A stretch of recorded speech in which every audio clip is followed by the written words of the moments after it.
Além-mar, direto para o velho continente, onde a vitória do Partido Trabalhista se confirmou no Reino Unido, e o Fabrício Knights, que está aqui para falar dessa confirmação e do que a gente pode esperar de Keir Starmer, líder dos trabalhistas.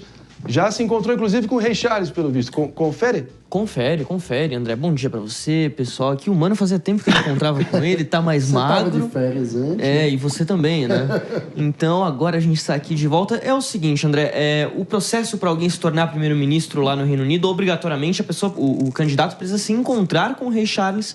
Isso aconteceu agora cedo. Keir Starmer passou lá no Palácio de Buckingham. A pedir benção. Exatamente. Deu aquele aperto de mão, aquela palavrinha legal, e aí foi lá para Downing Street. Já fez agora há pouco o seu primeiro discurso oficial como primeiro-ministro do Reino Unido. Keir Starmer, então eleito ontem, uma vitória acachapante do Partido Trabalhista, que muita gente já esperava, o próprio Rishi Sunak já esperava. A gente comentou isso até agora há pouco no Jornal da Manhã, dizendo o seguinte, que o discurso dos conservadores ontem não era de fazer as pessoas irem votar para dar uma vitória, para dar continuidade ao trabalho dos conservadores, mas para evitar uma maioria, uma mega maioria do Partido Trabalhista, que é exatamente o que aconteceu. Os conservadores tiveram o pior resultado em 198 anos de história. A história toda do Partido Conservador, eles nunca tiveram um resultado tão ruim quanto o que a gente viu nas urnas nessa quinta-feira, aliás, e encerrando aí 14 anos direto de governo conservador. Começou lá em 2010 com o David Cameron, aí passou para Theresa May, Boris Johnson, Liz Truss por 49 dias. A breve, Liz Truss, a breve. E agora o Rishi Sunak, então, pedindo as contas, indo embora e já anunciando que renunciou também, vai renunciar à liderança do Partido Conservador. Ele não será líder da oposição. O que acontece? Mas foi eleito deputado. Foi eleito deputado, mas não vai permanecer na oposição. Não vai permanecer como líder da oposição lá no Reino Unido. Aliás... É comum isso, né? Quando o partido tem um desempenho pior, é tradicional que eles troquem a liderança, né? O partido...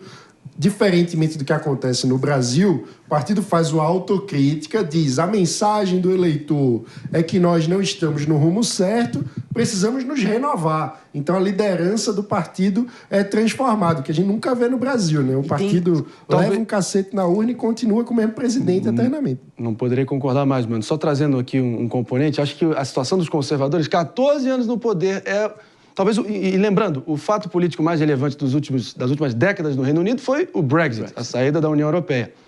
E ali representa o descolamento entre representados e representantes. Os eleitores conservadores, depois de verem David Cameron, Theresa May mal apoiarem o Brexit, serem até contra, Boris Johnson ali fazendo um trabalho mais ou menos, Liz Truss, a breve, preciso nem dizer, mostrou a esculhambação, e o Rishi Sunak meio com aquela pinta de João Amoedo britânico. E o Boris Johnson... Foi um desastre.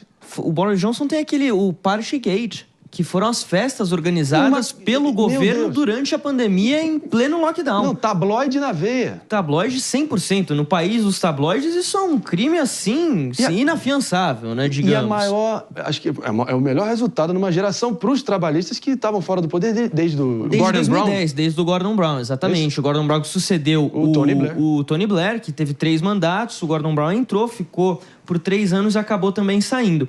Os conservadores, além de eles terem perdido a maioria absoluta, perderam mais de 200 assentos. Destes 200 assentos, 12 deles eram ministros, secretários do governo de Rishi Sunak. Tamanha aí a derrota que os conservadores enfrentaram. A Liz Truss, que foi a primeira-ministra, permanecia como parlamentar, também perdeu o seu assento. Então é um cenário de terra arrasada para os conservadores por lá. O Keir Starmer está prometendo mudança completa. Ele diz que tudo que os conservadores faziam ali, praticamente ele quer fazer o contrário. Mas a verdade é que, apesar de ser do Partido Trabalhista, que tradicionalmente é o partido de esquerda lá do Reino Unido, o Keir Starmer é uma figura de uma postura bem mais até centrista. Ele reformulou o Partido Trabalhista, curiosamente o Partido Trabalhista, que também teve um péssimo desempenho em 2019. Mas por que será? Quem é que estava comandando? Jeremy Corbyn, que é uma figura vista até como antissemita. E o Keir Starmer é casado com uma judia. Exatamente. E aí o Keir Starmer entra, isso já se vão agora 4 anos, e ele reformula o Partido Trabalhista por dentro. Foi o discurso oficial dele, ele falou, eu mudei o Partido Trabalhista, eu vou mudar o Reino Unido também. Mas cá entre nós, o pessoal comprou a ideia. Ele quase que ganhou por inércia, né, Pepe? Porra, o cara tem o carisma de uma toalha molhada, esse Keir Starmer.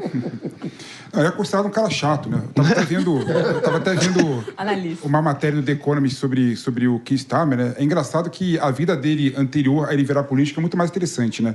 Foi a primeira pessoa a fazer faculdade na família, ele era o editor do jornal Alternativa Socialista em Oxford, ou seja, apesar das pessoas colocarem ele como um grande centrista, a pessoa mais à direita do Partido Trabalhista, ele tem um histórico, né, de esquerda, né? Ele, inclusive, foi procurador... Ele é trabalhista, né? Mas talvez também tem pessoas de centro-direita no trabalhismo também. Ele inclusive, foi membro do Ministério Público na Inglaterra, né? E lutou contra o McDonald's também, numa grande ação midiática contra o McDonald's. Sabe aquela famosa entrevista da Dolabella pro João Gordo, da Dolabella falando, você traiu o movimento, não sei o quê. Muita gente acusa o Keir Starmer de ter traído o movimento trabalhista quando ele assumiu o partido. Para ter ficado mais à direita do que é histórico dele. Exatamente. Agora, o ponto que eu ia colocar só, Fabrício, que eu acho interessante, né? Para você ver como é interessante, né? Quando os conservadores prometeram que o Brexit ia trazer desenvolvimento, não trouxe, pelo contrário, aprofundou a desigualdade, aprofundou a pobreza na Inglaterra, cortou gastos, né, nesse mantra que o Mano fala toda hora e precarizou os serviços públicos. Isso fez com que a população da Inglaterra quisesse a volta de um partido mais voltado para a parte social.